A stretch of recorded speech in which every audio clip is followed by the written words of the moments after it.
तुमने इंस्टाग्राम पर ज़रूर देखा होगा, कुछ रील्स होती हैं जिसमें फीलिंग मिसिंग होती है और रीज़न टेक्स्ट। अब टेक्स्ट सिर्फ लिखने के लिए तो नहीं होता है, उससे मूड सेट होता है और मूड के हिसाब से टेक्स्ट को बनाना पड़ता है। जैसे अलाइनमेंट, फॉन्ट्स, कलर्स, एनिमेशंस, बहुत सारी चीज़ें होती हैं जो टेक्स्ट में मैटर करती हैं। अगर तुम उन चीज़ों का ध्यान नहीं रखोगे तो तुम्हारा टेक्स्ट भी ऐसा बेकार दिखेगा। आज के वीडियो में हम फिक्स करेंगे दो अलग अलग कैटेगरी के टेक्स्ट। लाइक एक होगा गेमिंग और दूसरा होगा ब्लॉगिंग।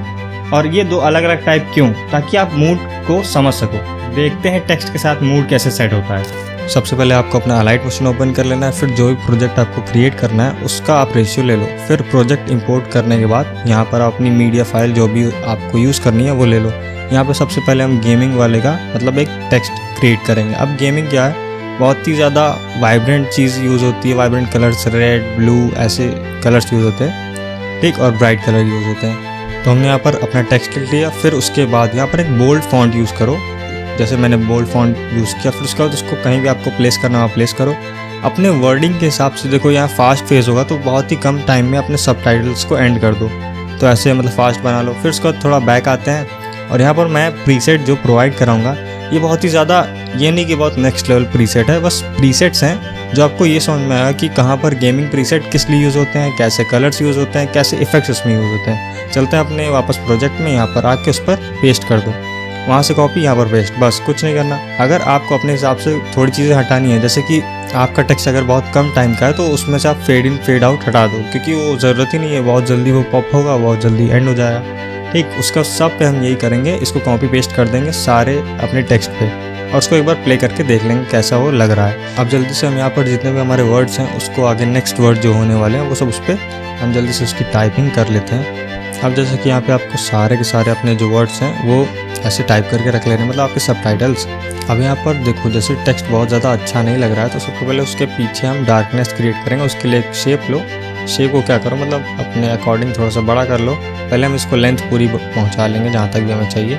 फिर इसकी साइज़ थोड़ी सी इंक्रीज़ करेंगे, मतलब ऐसा कुछ इसको एक ब्लॉक बनाएंगे जिसको हम एक शैडो, मतलब एक शैडो जैसा, ड्रॉप शैडो जैसा मतलब क्रिएट कर सकें। एक ब्लैक कलर कर दो। इफेक्ट्स में आकर यहाँ पर आपको क्या करना है, मास्क एंड की में जाना है। यहाँ पर आपको वाइप इफेक्ट इंपोर्ट कर लेना है। फिर नीचे आकर उसके एंगल को 90 डिग्री कर दो। फिर उसके बाद एंड को नहीं, स्टार्ट को आप उसको इंक्रीज़ करो और फेदर को इंक्रीज़ करो अपने अकॉर्डिंग, जैसी आपको शैडो चाहिए। शैडो कंप्लीट होने के बाद अभी भी टेक्स्ट बहुत ज़्यादा उभर नहीं रहा है, लेकिन सबसे पहले हम उसकी जो पोजीशन है उसको सही करेंगे। अब जैसे कि हमें टेक्स्ट ज़्यादा क्लियरली दिख रहा है, लेकिन अभी भी ये बहुत ज़्यादा गेमिंग टाइप का टेक्स्ट नहीं लग रहा है, मतलब मेरे हिसाब से तो नहीं लग रहा है। तो सबसे पहले हम चलते हैं उसमें और बाद में टेक्स्ट क्लियर को आप सेलेक्ट करो। फिर उसके डीप ग्लो में जाओ। हो सकता है ग्लो बहुत कम हो तो ग्लो का जो अल्फ़ा है उसे इंक्रीज़ करो। देखो अब टेक्स्ट थोड़ा सा और अच्छा दिख रहा है। तो ये आपके ऊपर है कि आप कौन से कलर्स यूज़ करते हो, लेकिन कुछ ऐसे कलर यूज़ करो जो उसकी थीम से मैच करे। जैसे कि ये गेमिंग थीम के कलर्स हैं और वैसे एनिमेशन भी हैं, ऐसे फास्ट एनिमेशन यूज़ होते हैं। तो ये सब हमको क्या करना है, वापस से उसके सब के मतलब जो डीप ग्लो है उसकी सेटिंग्स थोड़ी सी चेंज करनी है। आपको अपने जो प्रोजेक्ट होगा उसके अकॉर्डिंग आप चेंज कर सकते हो, आपकी मर्ज़ी है। बाकी मैं ऐसे बता रहा हूँ, मतलब आपके अलग अलग प्रोजेक्ट के हिसाब से आप अपने हिसाब से क्रिएट कर सकते हो। फिर उसमें हम आगे आते हैं कि हमारे टेक्स्ट तो मतलब फुल हो गया, जो हमारा टेक्स्ट हमको बनाया था वो बन गया।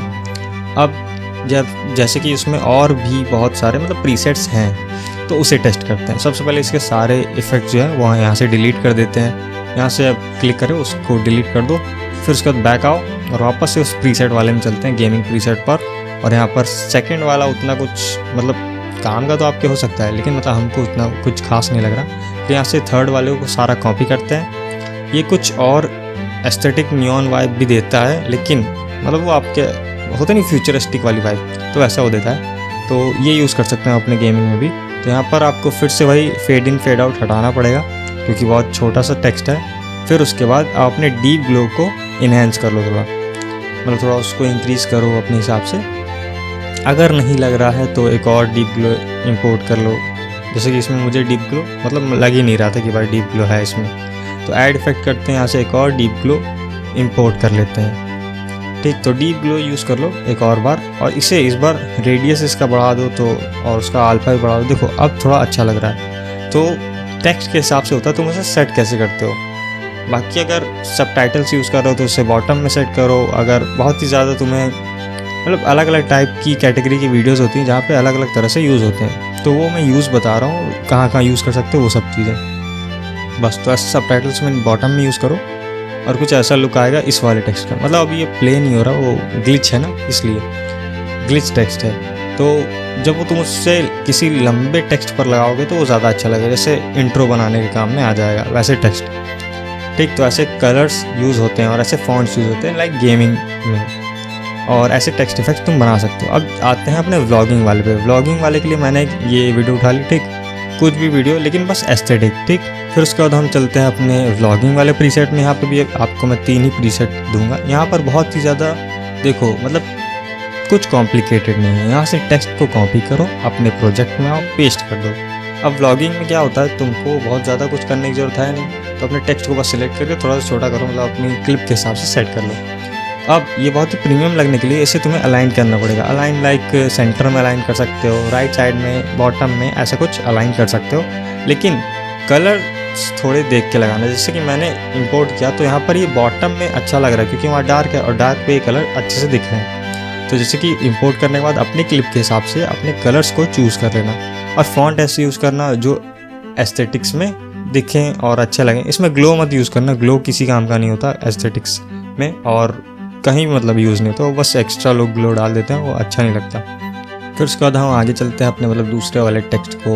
देखो कलर जैसे चेंज करके हम देख सकते हैं कौन कौन से यहाँ पर बेस्ट लग रहा है कि नहीं लग रहा। और टेक्स्ट का कलर चेंज करो अपने हिसाब से। सारी चीज़ों को अगर एडजस्ट करोगे तो तुम्हारे क्लिप के हिसाब से वो अच्छा लगेगा। तो वही होता है कि आप अपने हिसाब से कैसे सेट करते हो। तो ये करने के बाद देख सकते हो मतलब व्लॉग दिख रहा है। अभी भी बहुत ज़्यादा फ़र्क नहीं है, मैं मानता हूँ, लेकिन फ़र्क है ना भाई। एस्थेटिक टेक्स्ट को और इसी की जगह अगर मैं कोई नॉर्मल टेक्स्ट लगाता तो नहीं लगता अच्छा। तो इसलिए टेक्स्ट पे थोड़ा सा ध्यान देना होगा और टेक्स्ट एनिमेशन भी स्मूथ होनी चाहिए क्योंकि एस्थेटिक स्लो ऐसे यूज़ होता है। फिर सबसे लास्ट वाले को कॉपी कर लेते हैं, उसको भी ले जाके वहाँ पर पेस्ट करके देखते हैं वो कैसा लग रहा है। तो यहाँ पर उसको पेस्ट कर लेते हैं। उसे भी पेस्ट करने के बाद वो भी लेंथ के हिसाब से कुछ ज़्यादा बड़ा है तो उसको पहले सिलेक्ट करो, सिलेक्ट करके उसको सेंटर में लाओ। अब सेंटर में लाने के बाद ये जो उसका टेक्स्ट ग्रुप है वो थोड़ा सा हिल रहा है तो उसको अलग से हम एडजस्ट कर लेंगे। जस्ट उसको ऐसे सेंटर में लाया, फिर उसको छोटा कर सकते हैं। अब यहाँ पर देखो ये येलो कलर बहुत ही अच्छे से दिख रहा है। तो ऐसे जैसे तुम कोई इंट्रो कर रहे हो, ठीक, इंट्रो के स्टार्टिंग में लगा सकते हो अपने टेक्स्ट को और ऐसे कलर चेंज कर सकते हो वहाँ पर। तो ये सब वहाँ पर टेक्स्ट यूज़ होते हैं और टेक्स्ट के बारे में तुमको पता होना चाहिए, मतलब एनिमेशन कैसी आनी चाहिए, और अगर गेमिंग है तो कैसी एनिमेशन आनी चाहिए। गेमिंग में फास्ट फेस होती है तो फास्ट फेस टाइप का तुमको एनिमेशन डालना है। अब कौन कौन से एनिमेशन डालने हैं वो तो तुमको सब बता रहे हैं, पर कैसे डालने हैं और कहाँ क्या यूज़ करना है वो तो बताना ज़रूरी है ना। तो ऐसी चीज़ें यूज़ करो जो तुम्हारी आंखों को अच्छा लगेगा, वही तुम्हारे व्यूअर्स को भी अच्छा लगेगा। सबसे पहले यहाँ पर कलर थोड़े से ठीक करने के बाद अब ये भी थोड़ा सा ब्राइट दिख रहा है, मतलब हमें विजुअली थोड़ा अच्छा लग रहा है कि हाँ देख सकते हैं इसको। और इसे सेंटर में रखना बहुत ही ठीक रहेगा क्योंकि अभी बैकग्राउंड में कोई सब्जेक्ट नहीं है जिस पर हम फोकस करें, तो हमें टेक्स्ट पर फोकस करने में ज़्यादा ईजी होगा। अब जैसे कि यहाँ पर हमने अपना दूसरा टेक्स्ट भी यहाँ पर दिखा दिया, ठीक, तो वो यूज़ करने के ऊपर आपके ऊपर है कि आप कैसे यूज़ करते हो। बस कलर जान लो कि जो एस्थेटिक्स होते हैं उसमें कलर बहुत ज़्यादा ब्राइट नहीं होते, बहुत ज़्यादा वाइब्रेंट कलर नहीं होते, थोड़े से क्लासिक कलर होते हैं। बस तुम्हें कलर उठाने के लिए भी पिंटरेस्ट यूज़ करो, वहाँ से कलर थ्योरी चूज़ कर सकते हो अपने हिसाब से। सो नेक्स्ट वीडियो में शेक इफेक्ट पर लाने वाला हूँ, तो उसके लिए कमेंट कर देना, अगर तुम्हें चाहिए तो बता देना। और हाँ, जितने भी फॉन्ट्स और प्रीसेट मैं यूज़ करूँगा वो सारे आपको डिस्क्रिप्शन में नहीं मिलेंगे, डिस्क्रिप्शन में मैं नहीं देता। आप कमेंट्स में जाओ, टॉप कमेंट पे आपको सारी चीज़ मिल जाएगी, और उसके लिए थैंक्स मत भूलना।